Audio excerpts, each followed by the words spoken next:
ಅಸ್ಸಲಾಮು ಅಲೈಕುಂ ವರಹಮತುಲ್ಲಾಹಿ ತಾಲಾ ವಬರಕಾತು. ಪ್ರಿಯ ಮಿತ್ರರೇ, Israel bomb ಆಕ್ರಮಣದ ಪರಿಣಾಮವಾಗಿ ಶಿಥಿಲಗೊಂಡ ಕಟ್ಟಡಗಳ ಬೀದಿಯ ಬಳಿ ಬದುಕುಳಿದ 5 ವರ್ಷದ ಬಾಲಕಿಯೊಂದಿಗೆ ಕೇಳಲಾಯಿತು, what do you need most? ನಿನಗೆ ಅತ್ಯವಶ್ಯಕವಾಗಿ ಈಗ ಏನು ಬೇಕು?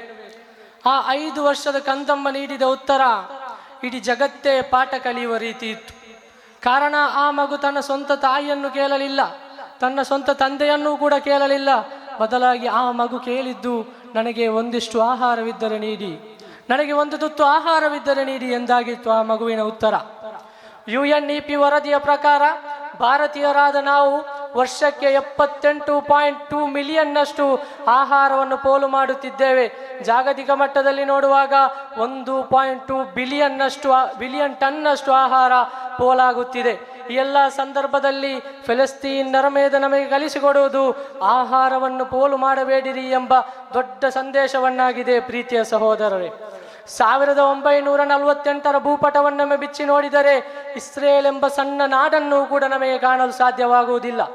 ಒಂದು ಕಾಲದಲ್ಲಿ ಹೊಟ್ಟೆಗೆ ಹಿಟ್ಟಿಲ್ಲದೆ, ತಂಗಲು ಸೂರಿಲ್ಲದೆ ಭಿಕ್ಷೆಯನ್ನು ಬೇಡುತ್ತಿದ್ದಂತಹ ಫೆಲಸ್ತೀನರ ಇಸ್ರೇಲರಿಗೆ ಹೊಟ್ಟೆಗೆ ಅನ್ನವನ್ನು ಕೊಟ್ಟು ತಂಗಲು ಸೂರನ್ನು ಮಾಡಿಕೊಟ್ಟಂತಹ ಫೆಲಸ್ತೀನರ ಮೇಲೆ ಇಂದು ಇಸ್ರೇಲ್ ಆಕ್ರಮಣ ಮಾಡುವಾಗ ಈ ಫೆಲಸ್ತೀನರ ಮೇಲೆ ನಮಗೆ ಕಲಿಸಿಕೊಡುವುದು don't trust anyone very much, ಯಾರನ್ನೂ ಕೂಡ ಅತ್ಯಂತ ಸುಲಭವಾಗಿ ನಂಬಬೇಡ ಎಂಬ ದೊಡ್ಡ ಸಂದೇಶವನ್ನು ಈ ಜಗತ್ತಿಗೆ ಫೆಲಸ್ತೀನರ ಮೇಲೆ ಕಲಿಸಿಕೊಡುತ್ತಾ ಇದೆ.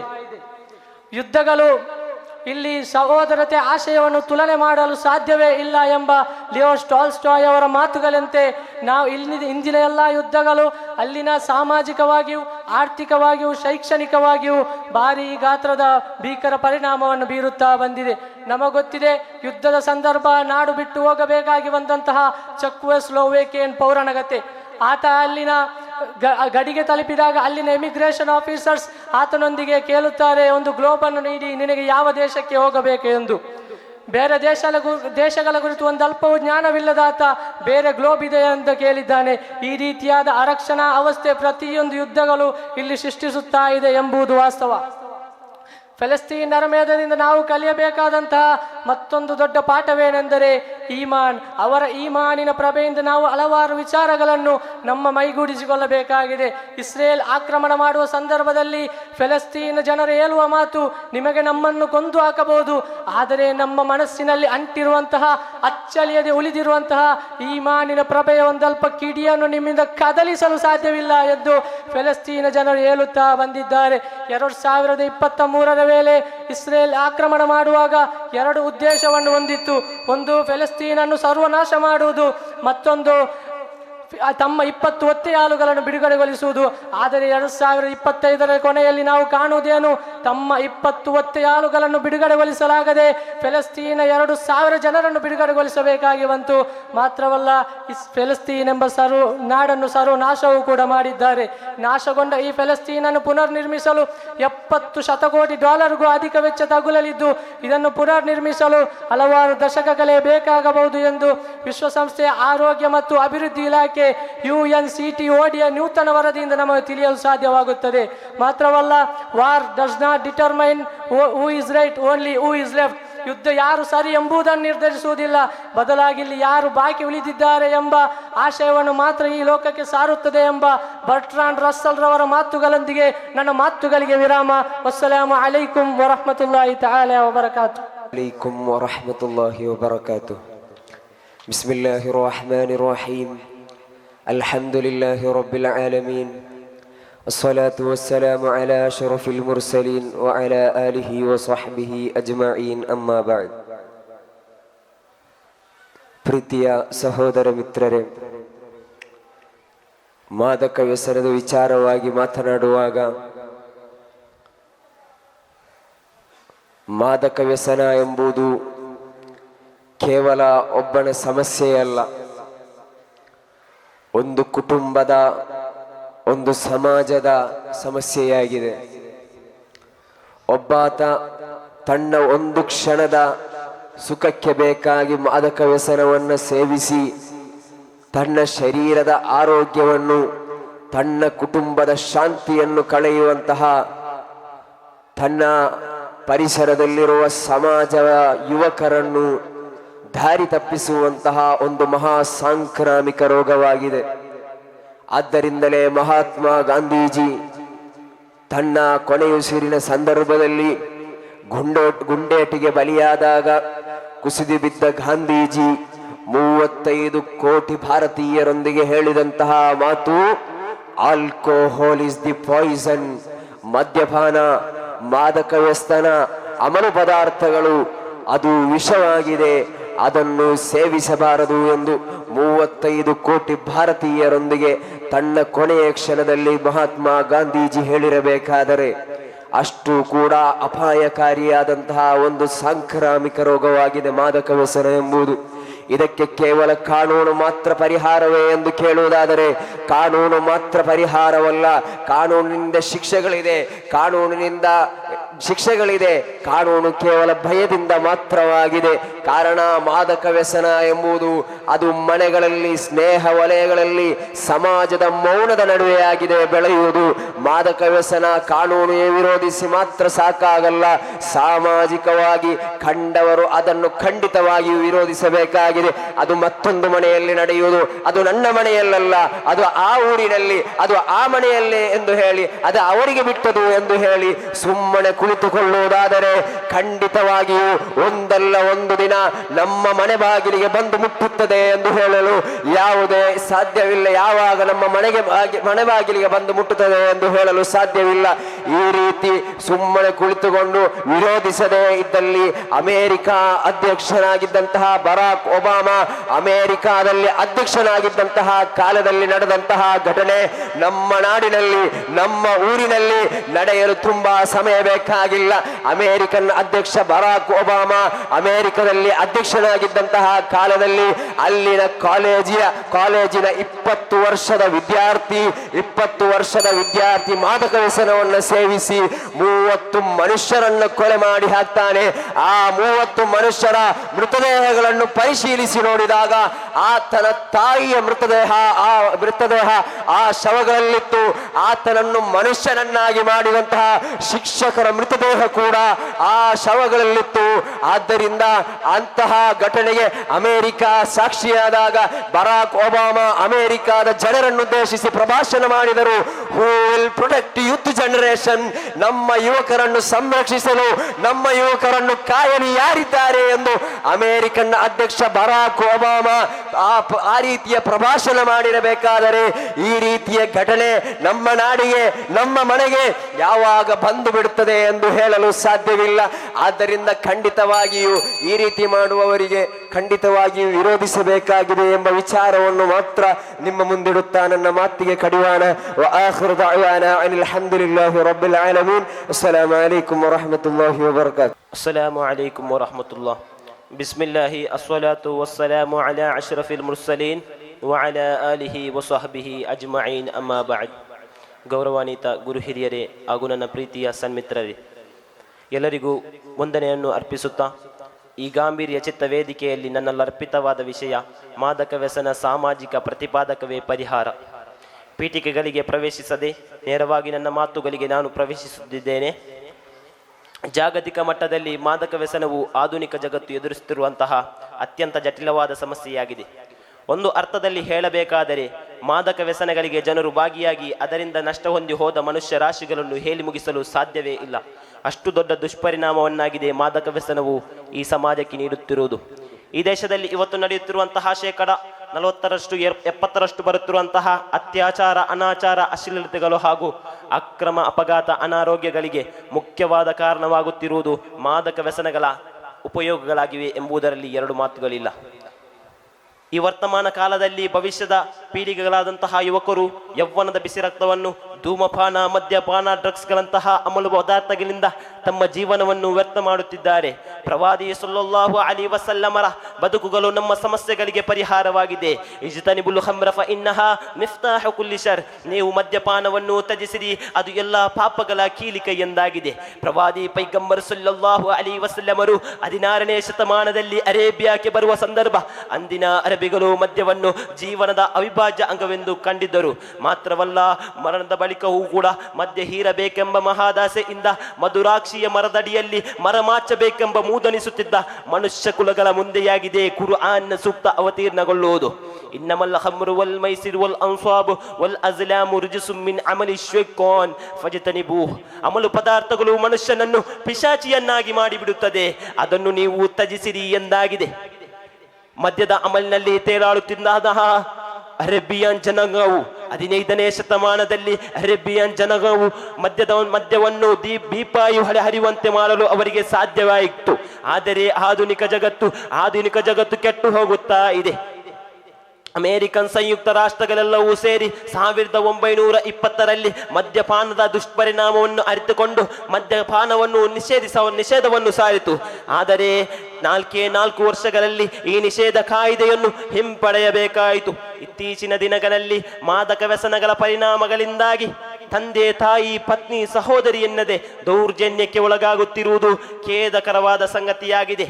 ಕೇರಳದ ಕಣ್ಣೂರಿನ 19ರ ಯುವಕ ತನ್ನ ತಾಯಿಯನ್ನು ಕಲಗೈಯಲು ಮಾದಕ ವ್ಯಸನ ಕಾರಣವಾದರೆ, ಉತ್ತರ ಪ್ರದೇಶದ 4ನೇ ತರಗತಿಯ ಪುಟ್ಟ ಮಗಳನ್ನು ಸ್ವತಃ ತಂದೆಯೇ ಹತ್ಯೆಗೈಯಲು ಕಾರಣವಾಯಿತು. ಅಷ್ಟು ದೊಡ್ಡ ದುಷ್ಪರಿಣಾಮವನ್ನಾಗಿದೆ ಮಾದಕ ವ್ಯಸನವು ಈ ಸಮಾಜಕ್ಕೆ ನೀಡುತ್ತಿರುವುದು. 80% ಬರುತ್ತಿರುವಂತಹ ಶಾಲಾ ಕಾಲೇಜುಗಳು, ಕ್ಯಾಂಪಸ್ಗಳಲ್ಲಿ ಈ ವಿದ್ಯಾರ್ಥಿಗಳು ಶಾಮೀಲಾಗಿರುವುದನ್ನು ನಾವು ಕಾಣಬಹುದಾಗಿದೆ. ಪ್ರಮುಖವಾಗಿ ಮಾದಕ ವ್ಯಸನಗಳನ್ನು ತಡೆಯುವಲ್ಲಿ ಸರ್ಕಾರವು ಪ್ರಮುಖ ಪಾತ್ರ ವಹಿಸಬೇಕಾಗಿತ್ತು. ಆದರೆ ಸರ್ಕಾರವೇ ಖಜಾನೆ ತುಂಬುವ ಭರದಲ್ಲಿ ಪ್ರೋತ್ಸಾಹ ನೀಡುತ್ತಿರುವುದು ಖೇದಕರವಾದ ಸಂಗತಿಯಾಗಿದೆ. ಮಾದಕ ವ್ಯಸನಗಳ ನಿರ್ಮೂಲನೆಗೆ ಕೇವಲ ಮಧ್ಯವರ್ತಿಗಳನ್ನು, ವಿತರಕರನ್ನು ಮಾತ್ರ ಶಿಕ್ಷೆಗೆ ಗುರಿಪಡಿಸದೆ ಉತ್ಪಾದಕರನ್ನು ಕೂಡ ಶಿಕ್ಷಿಸಬೇಕಾಗಿದೆ. ಅದರ ವಿರುದ್ಧವಾಗಿ ಶಾಲಾ ಕಾಲೇಜುಗಳಲ್ಲಿ ಮಾದಕ ವ್ಯಸನ ವಿರೋಧ ತರಬೇತಿ ಹಾಗೂ 100 ಮೀಟರ್ ಅಂತರದಲ್ಲಿ ಯಾವುದೇ ರೀತಿಯ ಮಾದಕ ವ್ಯಸನಗಳ ಉಪಯೋಗಕ್ಕೆ ಅವಕಾಶಗಳನ್ನು ನೀಡದಿರುವುದು. ಇದರ ವಿರುದ್ಧವಾಗಿ ಸಾಮಾಜಿಕವಾಗಿಯೂ, ಧಾರ್ಮಿಕವಾಗಿಯೂ, ಕೌಟುಂಬಿಕವಾಗಿಯೂ ಬೆಂಬಲವನ್ನು ಸೂಚಿಸುವ ಮೂಲಕ ನಾವೆಲ್ಲರೂ ಮಾದಕ ವ್ಯಸನ ವಿರೋಧಕ್ಕಾಗಿ ಕೈ ಜೋಡಿಸೋಣ ಇನ್ಶಾ ಅಲ್ಲಾ. ಸಮಯದ ಅಭಾವವನ್ನು ಗೌರವಿಸಿ ನನ್ನೆರಡು ಮಾತುಗಳಿಗೆ ವಿರಾಮ. وآخر دعوانا أن الحمد لله رب العالمين والسلام عليكم ورحمة الله. السلام عليكم ورحمة الله تعالى وبركاته. بسم الله والحمد لله والصلاة والسلام على أشرف المرسلين وعلى آله وصحبه أجمعين أما بعد. ಗೌರವಾನ್ವಿತರೆ, ಪೀಠಿಗೆಗಳಿಗೇನು ಪ್ರವೇಶಿಸದೆ ಈ ಸುಂದರವಾದ ಮಹತ್ ಕಾರ್ಯಕ್ರಮದಲ್ಲಿ ನನ್ನಲ್ಲಿ ಅರ್ಪಿತವಾದ ವಿಷಯ ಕೃತಕ ಬುದ್ಧಿಮತ್ತೆ ತೆರೆದಿಡುವ ದಾವಾ ಸಾಧನೆಗಳು ಎಂಬ ವಿಚಾರವನ್ನು ಆಧರಿಸಿ ಮಾತನಾಡುವಾಗ ನನ್ನ ಮನದಲ್ಲಿ ಒಂದು ಕುರ್ಆನಿನ ಆಯತ್ ನೆನಪಿಗೆ ಬರುತ್ತಾ ಇದೆ. ಅಲ್ಲಾಹು ಸುಬ್ಹಾನಹು ತಆಲಾ ಪರಿಶುದ್ಧ ಕುರ್ಆನಿನಲ್ಲಿ ಸ್ಪಷ್ಟವಾಗಿ ಹೇಳುತ್ತಾನೆ, ಫಸ್ಅಲು ಅಹ್ಲ ಜಿಕ್ರಿ ಇನ್ ಕುಂತುಂ ಲಾ ತಅಲಮೂನ್. ನೀವು ಜ್ಞಾನವನ್ನು ಹೊಂದಿರುವವರಿಂದ ಕೇಳಿ ಪಡೆಯಿರಿ. ಇಂದು ಜ್ಞಾನವನ್ನು ತಲುಪುವ ಮಾರ್ಗಗಳು ಬಹಳಷ್ಟು ಬದಲಾಗಿವೆ. ನಾವು ಡಿಜಿಟಲ್ ಯುಗದಲ್ಲಿ ಬದುಕುತ್ತಿರುವಾಗ ಈ ಯುಗದ ಅತ್ಯಂತ ಶಕ್ತಿಶಾಲಿ ಸಾಧನಗಳಲ್ಲಿ ಒಂದೇನೆಂದರೆ ಅದು ಕೃತಕ ಬುದ್ಧಿಮತ್ತೆಯಾಗಿದೆ. ಪ್ರೀತಿಯ ಸಹೋದರರೇ, ಇಸ್ಲಾಂ ಧರ್ಮವು ಯಾವತ್ತೂ ಕೂಡ ಜ್ಞಾನಕ್ಕೆ ವಿರೋಧಿಯಾಗಿಲ್ಲ, ಬದಲಾಗಿ ಉಪಯುಕ್ತ ಜ್ಞಾನವನ್ನು ಅಪ್ಪಿಕೊಳ್ಳಲು ಪ್ರೋತ್ಸಾಹಿಸುತ್ತದೆ. ಇಂದಿನ ಕಾಲದಲ್ಲಿ AI ಅನ್ನು ಸರಿಯಾದ ರೀತಿಯಲ್ಲಿ ಬಳಸಿದರೆ ಅದು ಇಸ್ಲಾಮಿಕ್ ಪ್ರಚಾರಕ್ಕೆ ಮಹತ್ವದ ಸಹಾಯವಾಗಬಹುದು. ಮೊದಲನೆಯದಾಗಿ ಹೇಳಬೇಕಾದರೆ ಭಾಷಾ ಅಡೆತಡೆಗಳನ್ನು ತೆಗೆದುಹಾಕುವಲ್ಲಿ AI ಬಹಳ ಉಪಯುಕ್ತ. ಇಂದು AI ಮೂಲಕ ಕುರ್ಆನಿನ ಅರ್ಥ, ಹದೀಸ್ ವಿವರಣೆಗಳು ಹಾಗೂ ಇಸ್ಲಾಮಿಕ್ ಉಪನ್ಯಾಸಗಳನ್ನು ಹಲವು ಭಾಷೆಗಳಿಗೆ ಅನುವಾದಿಸಬಹುದಾಗಿದೆ. ಕನ್ನಡ, ಉರ್ದು, ಇಂಗ್ಲಿಷ್, ಅರೇಬಿಕ್ ಯಾವ ಭಾಷೆಯವರಾದರೂ ಕೂಡ ಇಸ್ಲಾಮಿಕ್ ಸಂದೇಶವನ್ನು ಬಹಳ ಸುಲಭವಾಗಿ ಅರ್ಥೈಸಿಕೊಳ್ಳಬಹುದಾಗಿದೆ. ಇದರಿಂದ ದಅವಾ ವಿಶ್ವವ್ಯಾಪ್ತಿಯಾಗಿ ಹರಡಬಹುದಾಗಿದೆ. ಪ್ರೀತಿಯ ಸಹೋದರರೇ, ಎರಡನೆಯದಾಗಿ ಹೇಳಬೇಕಾದರೆ ಆನ್ಲೈನ್ ದಅವಾ ಮತ್ತು ಸಾಮಾಜಿಕ ಮಾಧ್ಯಮಗಳಲ್ಲಿ ಎಐ ಮಹತ್ವದ ಪಾತ್ರವನ್ನು ವಹಿಸುತ್ತದೆ. ಇಂದಿನ ಯುವ ಜನತೆಯು ಮೊಬೈಲ್ ಫೋನ್ ಹಾಗೂ ಸಾಮಾಜಿಕ ಜಾಲತಾಣಗಳಲ್ಲಿ ತಮ್ಮ ಸಮಯವನ್ನು ಕಳೆಯುತ್ತಿರುವಾಗ ಎಐ ಆಧಾರಿತ ವಿಡಿಯೋಗಳು, ಪೋಸ್ಟರ್ಗಳು, ಪ್ರಶ್ನೋತ್ತರ ವ್ಯವಸ್ಥೆಗಳು ಇಂದಿನ ಯುವ ಜನರಿಗೆ ಇಸ್ಲಾಮಿನ ಬಗ್ಗೆ ಸರಳವಾಗಿ ಆಕರ್ಷವಾಗಿ ತಿಳಿಸಲು ಸಾಧ್ಯವಿದೆ. ಇದು ಜನರ ಪ್ರಶ್ನೆಗಳಿಗೆ ಎಐ ತಕ್ಷಣ ಮರು ಉತ್ತರ ಸಿಗುವುದರಿಂದ ತಪ್ಪು ಕಲ್ಪನೆಗಳು ದೂರವಾಗುತ್ತದೆ.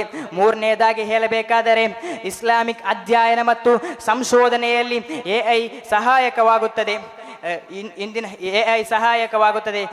ಹೇಳಬೇಕಾದರೆ ಇದು ಇಸ್ಲಾಮಿನ ಅಧ್ಯಯನಗಳನ್ನು ಮತ್ತು ವ್ಯವಸ್ಥೆಗಳನ್ನು ಎಐ ಮೂಲಕ ಬಹಳ ಸುಲಭವಾಗಿ ಅರ್ಥೈಸಿಕೊಳ್ಳಬಹುದಾಗಿದೆ. ಪ್ರೀತಿಯ ಸಹೋದರರೇ, ಎಂದು ಹೇಳುತ್ತಾ ನನ್ನ ಮಾತನ್ನು ಕೊನೆಗೊಳಿಸ್ತಾ ಇದ್ದೀನಿ. ಅಲ್ಹಮ್ದುಲಿಲ್ಲಾಹಿ ರಬ್ಬಿಲ್ ಆಲಮೀನ್. ಅಸ್ಸಲಾಮು ಅಲೈಕುಂ. ಅಸ್ಸಲಾಮು ಅಲೈಕುಂ ವರಹಮತುಲ್ಲಾಹಿ ತಆಲಾ ವಬರಕಾತ್. ಬಿಸ್ಮಿಲ್ಲಾ ವಲ್ಹಮ್ದುಲಿಲ್ಲಾ ವಸ್ಸಲಾತು ವಸ್ಸಲಾಮು ಅಲಾ ರಸೂಲಿಲ್ಲಾ ವಅಲಾ ಆಲಿಹಿ ಅಲ್ ಫಾಯಿಜೀನ ಬಿರಿಲ್ಲಲ್ಲಾಹ್ ಅಮ್ಮಾ ಬಅದ್. ಗೌರವಾನ್ವಿತ ವ್ಯಕ್ತಿತ್ವಗಳು, ಅದೇ ರೀತಿ ಇಲ್ಲಿ ನೆರೆದಿರುವಂತಹ ವಿದ್ಯಾರ್ಥಿ ಸನ್ಮಿತ್ರರು, ಇಂದು ನಾ ಚರ್ಚಿಸಲಿಚ್ಛಿಸುವ ವಿಚಾರ ಫೆಲಸ್ತೀನ್ ನರಮೇಧ ಮತ್ತು ನಾವು ಕಲಿಯಬೇಕಾದ ಪಾಠಗಳು ಎಂಬ ವಿಚಾರವನ್ನು ಆಧರಿಸಿ ಮಾತನಾಡುವಾಗ ಮಾತುಗಳಿಗೆ ಪೂರ್ಣ ವಿರಾಮವಿಲ್ಲ. ಏಕೆಂದರೆ ಮಾನವ ಇತಿಹಾಸದುದ್ದಕ್ಕೂ ಯುದ್ಧಗಳು ಮತ್ತು ಹಿಂಸಾತ್ಮಕ ಘಟನೆಗಳು ನಡೆದಿವೆ. ಕೆಲವು ಸಂದರ್ಭಗಳಲ್ಲಿ ಇವುಗಳು ನರಮೇಧ ಅಥವಾ ವಿಶಾಲ ಸಾಮೂಹಿಕ ಹತ್ಯೆಗಳಿಗೆ ಕಾರಣವಾಗಿದೆ. ನಾವು ಇತಿಹಾಸದಲ್ಲಿ ಗತಿಸಿದ ನರಮೇಧಗಳ ಕುರಿತು ನೋಡುವುದಾದರೆ 13-14ನೇ ಶತಮಾನದಲ್ಲಿ ಚಂಗೀಸ್ ಖಾನ್ ಮತ್ತು ಅವನ ವಂಶಜರ ನೇತೃತ್ವದಲ್ಲಿ ನಡೆದ ಆ ನರಮೇಧ ಇಡೀ ಜಗತ್ತನ್ನೇ ಇಡೀ ಬ್ರಹ್ಮಗೊಳಿಸುವಂತಾಗಿತ್ತು. ಸುಮಾರು 4 ಕೋಟಿಯಷ್ಟು ಬರುವಂತಹ ಜನರಾಗಿದ್ದಾರೆ ಅದರಲ್ಲಿ ಮಾರಣ ಹೋಮಗೊಂಡಿದ್ದು. ಅಂದರೆ ಆ ಕಾಲದ ಜಗತ್ತಿನ 10% ಏನು 20ನೇ ಶತಮಾನಕ್ಕೆ ಬರುವುದಾದರೆ ನಾಜಿ ಜರ್ಮನಿಗಳು ನಡೆಸಿದಂತಹ ನರಮೇಧ, ಕಮರೂಸ್ ಆಡಳಿತದಲ್ಲಿ ನಡೆದಂತಹ ಕ್ಯಾಂಬೋಡಿಯನ್ ನರಮೇಧ ಮುಂತಾದವು. ಈ ಎಲ್ಲ ನರಮೇಧಗಳ ಒಂದು ಮುಖ್ಯವಾದ ಲಕ್ಷಣ ಒಂದು ನಿರ್ದಿಷ್ಟ ರಾಜಕೀಯ ಅಥವಾ ಒಂದು ಮತೀಯ ಒಂದು ಗುಂಪನ್ನು ಗುರಿಯಾಗಿಸಿಕೊಳ್ಳುವುದಾಗಿದೆ. ಪ್ರೀತಿಯ ಸಹೋದರರೇ, ಅಂತೆಯೇ ಆನೆಸ್ಟಿ ಇಂಟರ್ನ್ಯಾಷನಲ್ ತನ್ನ ವಿವರಣಾತ್ಮಕ ವರದಿಯಲ್ಲಿ ಗಾಜಾ ಪಟ್ಟಿಯಲ್ಲಿ ಇಸ್ರೇಲ್ ಈ ವಿಶಾಲ ಸಾಮೂಹಿಕ ಹತ್ಯಾಕಾಂಡ ಮಾಡುತ್ತಿದೆ ಎಂದು ತನ್ನ ವರದಿಯಲ್ಲಿ ಪ್ರಸ್ತುತಪಡಿಸಿದೆ. ಪ್ರಿಯ ಸಹೋದರರೇ, ಈ ಒಂದು ಸಾಮೂಹಿಕ ಹತ್ಯಾಕಾಂಡದ ಅಪರಾಧದ ಒಪ್ಪಂದಗಳಲ್ಲಿ ಒಂದು ನಿಷೇಧಿಸಲಾದ ಒಂದು ಕೃತ್ಯಗಳನ್ನು ಈ ನರಮೇಧವು ಅವಲಂಬಿಸಿದೆ. ಪ್ರೀತಿಯ ಸಹೋದರರೇ, ಇಷ್ಟೆಲ್ಲ ಇತಿಹಾಸವು ನಮಗೆ ಇಷ್ಟೆಲ್ಲ ಭೀಕರತೆಗಳನ್ನು, ಇಷ್ಟೆಲ್ಲ ಸಾವು ನೋವುಗಳನ್ನು ತಿಳಿಸುವಾಗ ಹೇಗಲ್ರವರ ಇತಿಹಾಸದಿಂದ ನಾವೇನು ಕಲಿಯುತ್ತೇವೆ ಎಂದರೆ ಇತಿಹಾಸದಿಂದ ನಾವೇನು ಕಲಿಯುವುದಿಲ್ಲ ಎಂಬ ಮಾತು ಅತಿ ಪ್ರಸಕ್ತವಾಗಿದೆ. ಪ್ರಿಯ ಮಿತ್ರರೇ, ಇಷ್ಟೆಲ್ಲ ಇಲ್ಲಿ ನರಮೇಧಗಳು ನಡೆಯುವಾಗ ಇಂಗ್ಲೆಂಡಿನ ಪ್ರತಿಷ್ಠಿತ ಒಂದು ಕಿಂಗ್ಸ್ ಕಾಲೇಜಿನ ವಿದ್ಯಾರ್ಥಿಯಾದ ಸಂಶೋಧನೆ ಮಾಡುತ್ತಾನೆ ನೀಲ್ಸ್ ಮಾಲುಕ್ ಎಂಬ ವ್ಯಕ್ತಿ. ಆ ವ್ಯಕ್ತಿಯ ಪ್ರಕಾರ 94% ಜನರು ಇಲ್ಲಿ ಏನು ಮಾಡ್ತಾ ಇದ್ದಾರೆ, ಫೆಲಸ್ತೀನ್ನ ಗುರುತನ್ನು ಇನ್ನೂ ಕೂಡ ಪ್ರಬಲವಾಗಿ ಹಿಡಿದಿಟ್ಟುಕೊಂಡಿದ್ದಾರೆ. ಮಾತ್ರವಲ್ಲ, 90% ಜನರು ಇನ್ನೂ ಕೂಡ ಯುದ್ಧದ ನಿಲುಗಡೆ ಮತ್ತು ಶಾಂತಿ ಸ್ಥಾಪನೆಗೆ ಇನ್ನೂ ಕೂಡ ಭರವಸೆಯನ್ನು ವ್ಯಕ್ತಪಡಿಸಿದ್ದಾರೆ. ಪ್ರಿಯ ಮಿತ್ರರೇ, ಈ ಒಂದು ಜಾಗತಿಕ ವೀಕ್ಷಣೆಯಲ್ಲಿ ನೋಡೋದಾದರೆ ಕೆಲವು ಮೃಗೀಯ ಮನಸ್ಥಿತಿಯನ್ನು ಬಿಟ್ಟರೆ ಉಳಿದೆಲ್ಲ ಮನಸ್ಥಿತಿಗಳು ಇದಕ್ಕಾಗಿ ಮಿಡಿದಿದೆ ಎಂಬುದು ಸತ್ಯ. ಮಾತ್ರವಲ್ಲ, ಕೆಲವೊಂದು ಅಂಕಿಅಂಶಗಳ ಪ್ರಕಾರ 2024ರ ವೇಳೆಗೆ ಸುಮಾರು 200ರಷ್ಟು ವಿಶ್ವವಿದ್ಯಾನಿಲಯಗಳಲ್ಲಿ ಪ್ರತಿಭಟನೆ ಮತ್ತು ಶಿಬಿರಗಳು ದಾಖಲಾಗಿವೆ. ಪ್ರಿಯ ಮಿತ್ರರೇ, ಕೇವಲ ಅಮೇರಿಕಾದಲ್ಲಿ ಮಾತ್ರ 3400ರಷ್ಟು ವಿದ್ಯಾರ್ಥಿಗಳನ್ನು 3400ರಷ್ಟು ವಿದ್ಯಾರ್ಥಿಗಳನ್ನು ಬಂಧಿಸಲಾಗಿದೆ. ಆಸ್ಟ್ರೇಲಿಯಾದಲ್ಲಿ 340 ವಿದ್ಯಾರ್ಥಿಗಳನ್ನು, ಇನ್ನು ಕೆನಡಾದಲ್ಲೂ ಫ್ರಾನ್ಸ್ನಲ್ಲೂ ಇದೇ ರೀತಿ. ಇಲ್ಲಿ ಒಂದು ಇಚ್ಛಾಶಕ್ತಿಯ ಬಲದಿಂದ ಮಾತ್ರವಲ್ಲ ಇಲ್ಲಿ ನರಮೇಧ ಉಂಟಾದದ್ದು. ಕೆಲವು ಸಾಮೂಹಿಕ ಮೌನ, ಕೆಲವು ನಿರ್ಲಕ್ಷ್ಯ, ಅದು ತುಂಬ ಜಟಿಲವಾಗಿದೆ. ಅದು ನಮ್ಮ ಸಮಸ್ಯೆಯಲ್ಲ. ಎಂದು ಹೇಳುವ ಮನಸ್ಥಿತಿ ಏನು ಮಾಡಿದೆ, ಈ ನರಮೇಧಕ್ಕೆ ಕಾರಣವಾಗಿದೆ. ಅಂದರೆ ಪ್ರಭುತ್ವ ರಾಷ್ಟ್ರಗಳ ಒಂದು ಗಾಢವಾದ ಮೌನವಾಗಿದೆ ಇದಕ್ಕೆ ಮುಖ್ಯವಾದ ಕಾರಣ. ಸಾರಾ ಅಬೂಬಕರ್ ಒಂದು ಮಾತನ್ನು ಹೇಳುತ್ತಾರೆ, ಯುದ್ಧ ಅದರ ಪರಿತಾನೆ ಏನೆಂದರೆ ಗಾಯ ಮಾಡುವುದು. ಎಲ್ಲಿಗೆ ಗಾಯ ಮಾಡುವುದು? ದೇಹಕ್ಕೆ ಮತ್ತು ಮನಸ್ಸಿಗೆ ಗಾಯ ಮಾಡುವುದೇ ಯುದ್ಧದ ಪರಿತಾನೆ ಎಂಬ ಸಾರಾ ಅಬೂಬಕರ ಮಾತಿನಂತೆ ನನ್ನ ಮಾತನ್ನು ಕೊನೆಗೊಳಿಸುತ್ತೇನೆ. ವಾಖಿರ್ ದಅವಾನಾ ಅಲ್ಹಮ್ದುಲಿಲ್ಲಾಹಿ ರಬ್ಬಿಲ್ ಆಲಮೀನ್. ಅಸ್ಸಲಾಮು ಅಲೈಕುಂ ವರಹ್ಮತುಲ್ಲಾಹಿ ತಆಲಾ ವಬರಕಾತುಹು. ಅಸ್ಸಲಾಮು ಅಲೈಕುಂ ವರಹ್ಮತುಲ್ಲಾಹಿ ತಆಲಾ ವಬರಕಾತುಹು. ಬಿಸ್ಮಿಲ್ಲಾಹಿರ್ ರಹ್ಮಾನಿರ್ ರಹೀಮ್.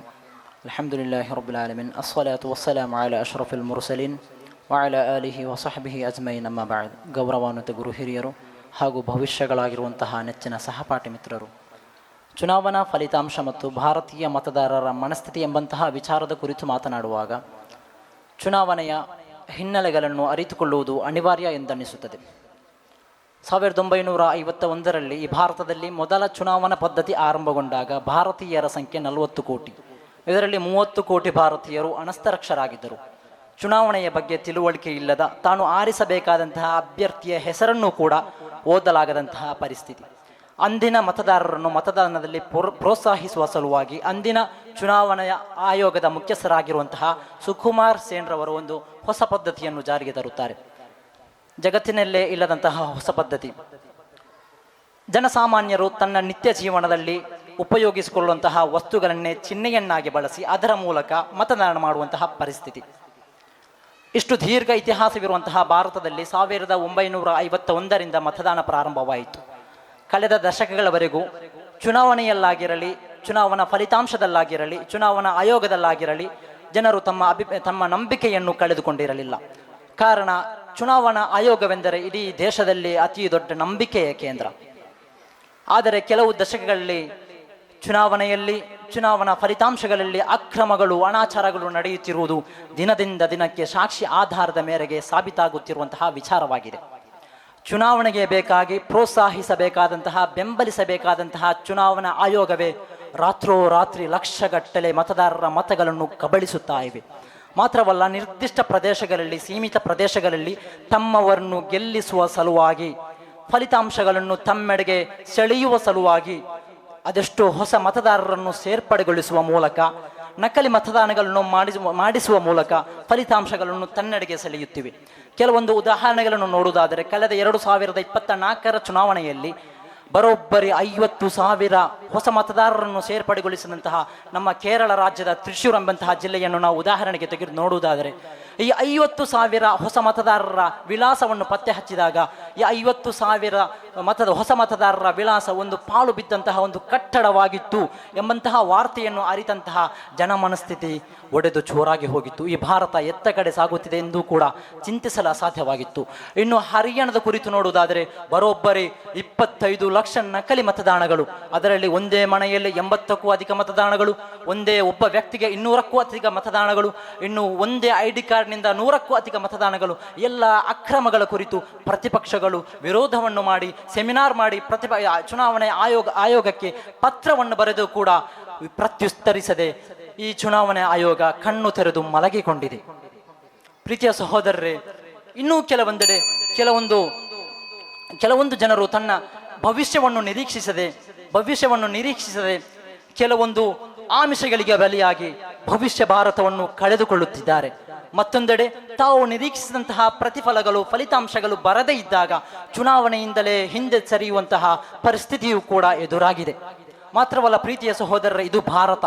ಇಲ್ಲಿ ಸರ್ವಾಧಿಕಾರ ಬೇಕಾಗಿಲ್ಲ, ಇಲ್ಲಿ ರಾಜ್ಯಾಡಳಿತ ಬೇಕಾಗಿಲ್ಲ. ಇಲ್ಲಿ ಬೇಕಾಗಿರುವುದು ಜನರಿಗೆ ಬೇಕಾಗಿ ದುಡಿಯುವ, ಜನರ ಅಗತ್ಯತೆಗಳನ್ನು ಪೂರೈಸುವಂತಹ ಜನನಾಯಕ. ಪ್ರೀತಿಯ ಸಹೋದರರಲ್ಲಿ ಅರ್ಥ ಮಾಡಿಕೊಳ್ಳಬೇಕು, ಈ ಎಲ್ಲ ಷಡ್ಯಂತರಗಳ ಹಿಂದೆ ಸರ್ವಾಧಿಕಾರವನ್ನು ಬಯಸುವಂತಹ, ಸರ್ವಾಧಿಕಾರವನ್ನು ಹೆಣೆಯುವಂತಹ ಸಂಘ ಶಕ್ತಿಗಳು ಪೂರ್ವ ಯೋಜಿತವಾಗಿ ಕಾರ್ಯಚಟುವಟಿಕೆಗಳನ್ನು ಮಾಡುತ್ತಾ ಇದೆ. ಇದರ ಬಗ್ಗೆ ನಾವು ಶೀಘ್ರವಾಗಿ ಎಚ್ಚೆತ್ತುಕೊಂಡು ಜಾತ್ಯತೀತ ಭಾರತವನ್ನು ನಾವು ಕಟ್ಟಿಕೊಳ್ಳಬೇಕಾಗಿದೆ. ಚುನಾವಣೆಯ ಬಗ್ಗೆ ಜಾಗೃತಿ ಮಾಡುವ ಮೂಲಕ ಚುನಾವಣೆಯ ಕುರಿತಿರುವಂತಹ ಅಕ್ರಮಗಳನ್ನು, ಅನಾಚಾರಗಳನ್ನು ಸರಿಪಡಿಸಿ ಗೊಂದಲಕ್ಕೆ ಅವಸರವನ್ನು ಮಾಡಿಕೊಡದೆ ಸಂಸ್ಕೃತವಾದ ಭವ್ಯವಾದ ಭಾರತವನ್ನು ನಾವು ಕಟ್ಟಬೇಕಾಗಿದೆ. ನಾವು ನಮ್ಮ ಸಂವಿಧಾನವನ್ನು ಸರಿಯಾದ ರೀತಿಯಲ್ಲಿ ಅರ್ಥೈಸಿಕೊಂಡು ಅದರಂತೆ ನಡೆದುಕೊಂಡರೆ ನಮ್ಮೆಲ್ಲ ಸವಾಲುಗಳನ್ನು ಹಿಮ್ಮೆಟ್ಟಿಸಬಹುದು, ಎಲ್ಲ ಸಮಸ್ಯೆಗಳನ್ನು ಪರಿಹರಿಸಿಕೊಳ್ಳಬಹುದು ಎಂಬಂತಹ ಮಾತನ್ನು ಹೇಳಿ ನನ್ನ ಮಾತಿಗೆ ಕಡಿವಾಣ ಹಾಕುತ್ತೇನೆ. ವಾಖಿರು ದಅವಾನಾ ಅಲ್ಹಮ್ದುಲಿಲ್ಲಾಹಿ ರಬ್ಬಿಲ್ ಆಲಮೀನ್. ವಸ್ಸಲಾಮು ಅಲೈಕುಂ ವರಹ್ಮತುಲ್ಲಾಹಿ ತಆಲಾ ವಬರಕಾತುಹು. ಅಸ್ಸಲಾಮು ಅಲೈಕುಂ ವರಹ್ಮತುಲ್ಲಾಹಿ ತಆಲಾ ವಬರಕಾತುಹು. ಬಿಸ್ಮಿಲ್ಲಾಹಿರ್ ರಹ್ಮಾನಿರ್ ರಹೀಮ್. ಅಲ್ಹಮ್ದುಲಿಲ್ಲಾಹಿ ರಬ್ಬಿಲ್ ಆಲಮೀನ್. ಅಸ್ಸಲಾತು ವಸ್ಸಲಾಮು ಅಲಾ ಅಶ್ರಫಿಲ್ ಮುರ್ಸಲೀನ್ ವ ಅಲಾ ಆಲಿಹಿ ವ ಸಹ್ಬಿಹಿ ಅಜ್ಮഈನ್. ಅಮ್ಮಾ ಬಅದ್. ಪೀಠಿಗೆಗಳಿಗೆ ಪ್ರವೇಶಿಸದೆ ಈ ಸುಂದರವಾದ ಸಭಾಂಗಣದಲ್ಲಿ ನಾನು ನಿಮ್ಮೊಂದಿಗೆ ಚರ್ಚಿಸಲಿಚ್ಛಿಸುವಂತಹ ವಿಷಯ, ನಮ್ಮ ಉಲಮಾಗಳೆಡೆಯಲ್ಲಿಯೂ ಚರ್ಚೆಗೊಳಗಾಗುವಂತಹ ವಿಷಯ, AI ತೆರೆದಿಡುವಂತಹ ದಾವಾ ಸಾಧ್ಯತೆಗಳು. ಇಂದು ನಾವು ಬದುಕುತ್ತಿರುವಂತಹ ಕಾಲ ತಂತ್ರಜ್ಞಾನದ ಯುಗ. ಅಂದು ನಮ್ಮ ಮಸೀದಿಗಳ ಮಿಂಬರ್ಗಳಿಗೆ, ನಮ್ಮ ಲೇಖನಗಳಿಗೆ ಸೀಮಿತವಾಗಿದ್ದಂತಹ ದಾವತ್ ಇಂದು ನಮ್ಮ ಬೆರಳ ತುದಿಯಲ್ಲಿ ನಲಿದಾಡ್ತಾ ಇದೆ. ಅಲ್ಲಾಹನು ಕುರ್ಆನ್ನಲ್ಲಿ ಹೇಳುತ್ತಾನೆ, ಉದುಉ ಇಲಾ ಸಬೀಲಿ ರಬ್ಬಿಕ ಬಿಲ್ ಹಿಕ್ಮ, ನೀವು ನಿಮ್ಮ ಪಾಲಕನ ದಾರಿಗೆ ತಂತ್ರಧಾರಿಕೆಯಿಂದ ಕರೆಯಿರಿ. ಹೀಗಿರುವಾಗ ಒಬ್ಬ ದಾವಾ ಕಾಲೇಜ್ ವಿದ್ಯಾರ್ಥಿಯಾದವನು ಇಂತಹ ಎಲ್ಲ ತಂತ್ರಜ್ಞಾನವನ್ನು ಸದುಪಯೋಗಪಡಿಸಿ ಅವನ ದಾವತ್ತನ್ನು ಪರಿಣಾಮಕಾರಿಯಾಗಿ ಮಾಡುವುದು ಅವನ ಕರ್ತವ್ಯವಾಗಿದೆ. ಇನ್ನು ದಾವತ್ತಿನಲ್ಲಿ AI ಉಪಯೋಗದ ಕುರಿತು ಮಾತನಾಡುವುದಾದರೆ, ಇಂದು ನಮಗೆ ಹಲವು ರೀತಿಯಲ್ಲಿರುವಂತಹ AIಗಳು ಲಭ್ಯವಿದೆ. ಕೆಲವು AIಗಳು ತರ್ಜುಮೆಯನ್ನು, ಸಂಶೋಧನೆಗಳನ್ನು ಮಾಡಿದರೆ, ಇನ್ನು ಕೆಲವು AIಗಳು ಮನುಷ್ಯನೊಂದಿಗೆ ಭಾವನಾತ್ಮಕವಾಗಿ ಸಂಭಾಷಣೆಯನ್ನು ಮಾಡುತ್ತದೆ. ಮಾತ್ರವಲ್ಲ, ಅವನ ಕಲ್ಪನೆಗಳನ್ನು ಚಿತ್ರಗಳನ್ನಾಗಿ ಪರಿವರ್ತಿಸುತ್ತದೆ. ನಿಮಗೆ ಗೊತ್ತಿರಬಹುದು, ಓಪನ್ AIಗಳಂತಹ AIಗಳು ಬಹಳ ಸಮಗ್ರ ರೀತಿಯಲ್ಲಿ ತರ್ಜುಮೆಯನ್ನು ಮಾಡುತ್ತದೆ. ಇಂತಹ AIಗಳನ್ನು ಉಪಯೋಗಿಸಿ ನಮ್ಮ ಲೇಖನಗಳನ್ನು ಬರೀ ನಮ್ಮ ಮಾತೃಭಾಷೆಗಳಿಗೆ ಸೀಮಿತಗೊಳಿಸದೆ ಹಲವು ಭಾಷೆಗಳಿಗೆ ಭಾಷಾಂತರ ಮಾಡುವ ಮೂಲಕ ಯಾವುದೇ ಭಾಷಾ ಅಡಚಣೆಗಳಿಲ್ಲದೆ ನಮ್ಮ ದಾವತ್ತನ್ನು ಜನರಿಗೆ ತಲುಪಿಸಬಹುದು. ಮಾತ್ರವಲ್ಲ, ಇನ್ನು ಹಲವು ಭಾಷೆಯಲ್ಲಿರುವಂತಹ ಉರ್ದು ಆಗಿರಬಹುದು, ಇಂಗ್ಲೀಷ್ ಆಗಿರಬಹುದು, ಇಂತಹ ಭಾಷೆಗಳಲ್ಲಿರುವಂತಹ ಲೇಖನಗಳನ್ನು ನಮ್ಮ ಭಾಷೆಗೆ, ನಮ್ಮ ಮಾತೃಭಾಷೆಗೆ ಭಾಷಾಂತರಗೊಳಿಸುವ ಮೂಲಕ ನಮ್ಮ ಜನರಿಗೂ ಕಲಿಸಬಹುದು. ಇನ್ನು AIಗಳು ಒಂದು ನಿರ್ದಿಷ್ಟ ವಿಷಯವನ್ನು ಬಹಳ ಕನಿಷ್ಠ ಸಮಯದೊಂದಿಗೆ ಸಂಗ್ರಹಿಸುತ್ತದೆ. ಹೇಗೆಂದರೆ, ಒಬ್ಬ ಭಾಷಣಕಾರನಿಗೆ, ಒಬ್ಬ ಲೇಖಕನಿಗೆ ಬೇಕಾದಂತಹ ಕುರ್ಆನಿನ ಸೂಕ್ತಗಳು, ಹದೀಸ್ಗಳು, ಅವುಗಳ ವಿವರಣೆಗಳನ್ನು ನಾವು ಬಹಳಷ್ಟು ದೀರ್ಘ ಸಮಯವನ್ನು ತೆಗೆದುಕೊಂಡು ಗ್ರಂಥಗಳಿಂದ ಕಂಡುಕೊಳ್ಳುತ್ತೇವೆ. ಆದರೆ AIಗಳನ್ನು ಉಪಯೋಗಿಸುವ ಮೂಲಕ ಬಹಳ ಕನಿಷ್ಠ ಸಮಯದಲ್ಲಿ ನಮ್ಮ ವಿಷಯಕ್ಕನುಸಾರವಾಗಿ ಸೂಕ್ತಗಳನ್ನು, ಹದೀಸ್ಗಳನ್ನು, ಅವುಗಳ ವಿವರಣೆಗಳನ್ನು ಕಂಡುಕೊಳ್ಳಬಹುದು. ಇನ್ನು ಪ್ರಸ್ತುತ ಕಾಲಘಟ್ಟವನ್ನೊಮ್ಮೆ ಕೂಲಂಕುಷವಾಗಿ ಅವಲೋಕಿಸುವುದಾದರೆ, ಇಂದಿನ ಕಾಲದಲ್ಲಿ ಬಹಳಷ್ಟು ಜನರು, ಪ್ರತ್ಯೇಕವಾಗಿ ಇಂದಿನ ಯುವಜನರು, ತಮಗೆ ಕಾಡುವಂತಹ ಸಂದೇಹಗಳನ್ನು, ಆ ಸಂದೇಹಗಳಿಗೆ ಪರಿಹಾರವನ್ನು ಕಂಡುಕೊಳ್ಳಲು ಆಯ್ಕೆ ಮಾಡುವಂತಹ ಪ್ರಥಮ ಮಾರ್ಗವೆಂದರೆ ಇಂದಿನ ಇಂಟರ್ನೆಟ್. ಜೆಮಿನೈಗಳಂತಹ ಚಾಟ್ಬೋಟ್ಗಳು ಇಂತಹ ಸಂದೇಹಗಳನ್ನು ಬಹಳಷ್ಟು ಪರಿಣಾಮಕಾರಿಯಾಗಿ ಪರಿಹರಿಸುತ್ತದೆ ಕೂಡ. ಮಾತ್ರವಲ್ಲ, ಇಂತಹ AIಗಳು ಇಸ್ಲಾಮಿನ ಮೂಲಭೂತ ವಿಷಯಗಳ ಕುರಿತು ಬಹಳಷ್ಟು ಆಕರ್ಷಕ ರೀತಿಯಲ್ಲಿ ನಮ್ಮ ಯುವಜನರಿಗೆ ಹೇಳಿಕೊಡ್ತದೆ. ಇದರಿಂದ ನಮ್ಮ ಯುವಜನರು ಮಾತ್ರವಲ್ಲ, ಅನ್ಯ ಧರ್ಮೀಯರನ್ನು ಸಹ ಇಸ್ಲಾಮಿಗೆ ಆಕರ್ಷಿಸುವಲ್ಲಿ ಈ AIಗಳು ಬಹಳ ಮುಖ್ಯವಾದ ಪಾತ್ರವನ್ನು ವಹಿಸುತ್ತದೆ. ಒಟ್ಟಿನಲ್ಲಿ ಹೇಳುವುದಾದರೆ, AIಗಳು ಅಲ್ಲಾಹನ ಒಂದು ಅನುಗ್ರಹವೆಂದೇ ಹೇಳಬಹುದು. ಆದರೆ ಇಲ್ಲಿ ನಾವು ಗಮನಿಸಬೇಕಾದ ವಿಷಯವೇನೆಂದರೆ, AI ಒಂದು ಉಪಯುಕ್ತ ಸಾಧನವೇ ಹೊರತು ಖಂಡಿತವಾಗಿ ಒಬ್ಬ ವ್ಯಕ್ತಿ, ಒಬ್ಬ ಆಲಿಮ್ನ ಸ್ಥಾನದಲ್ಲಿ ನಿಲ್ಲಲು ಸಾಧ್ಯವಿಲ್ಲ. ಏಕೆಂದರೆ ಕೆಲವು ದಿನಗಳಿಂದ ಹಲವರು AIಗಳ ಕುರ್ಆನಿನ ಅರ್ಥಗಳಂತಹ, ಕುರ್ಆನಿನ ಒಳಾರ್ಥಗಳಂತಹ ಸಂಕೀರ್ಣ ವಿಷಯಗಳನ್ನು, ಜಟಿಲ ವಿಷಯಗಳನ್ನು AI ಮೂಲಕ ಕಲಿತುಕೊಂಡು ದಾರಿ ತಪ್ಪುವಂತಹ ಸನ್ನಿವೇಶಗಳು ನಮಗೆ ಎದುರಾಗ್ತಾ ಇದೆ. ಇದಕ್ಕೆ ಒಂದು ಮುಖ್ಯ ಕಾರಣವೇನೆಂದರೆ, AIಗಳಿಗೆ ಚಿಂತಿಸುವಂತಹ ಸಾಮರ್ಥ್ಯವಿದ್ದರೂ ಅದರ ಚಿಂತನೆಗಳಿಗೆ ಕೆಲವು ಪರಿಮಿತಿಗಳಿದೆ. ಒಟ್ಟಿನಲ್ಲಿ AI ಅಲ್ಲಾಹನ ಒಂದು ಅನುಗ್ರಹವೆಂದೇ ಹೇಳಬಹುದು. ಇನ್ನು AIಯನ್ನು ಅತಿಯಾಗಿ ಉಪಯೋಗಿಸುವುದು ಕೂಡ ಬಹಳ ಅಪಾಯಕಾರಿ. ಕೊನೆಯದಾಗಿ ನನಗೆ ನಿಮ್ಮೊಂದಿಗೆ ಹೇಳಲಿರುವುದು, AIಯನ್ನು ಉಲಮಾಗಳ ಮಾರ್ಗದರ್ಶನದೊಂದಿಗೆ ಉಪಯೋಗಿಸಿ ಬಹಳ ಪರಿಣಾಮಕಾರಿಯಾಗಬಹುದು. ಇಷ್ಟು ಹೇಳಿ ನನ್ನ ಮಾತುಗಳಿಗೆ ವಿರಾಮ. ಆಖಿರು ದಅವಾನಾ ಅನಿಲ್ ಹಮ್ದುಲಿಲ್ಲಾಹಿ ರಬ್ಬಿಲ್ ಆಲಮೀನ್. ಅಸ್ಸಲಾಮು ಅಲೈಕುಂ ವರಹ್ಮತುಲ್ಲಾಹಿ ತಆಲಾ ವಬರಕಾತುಹು.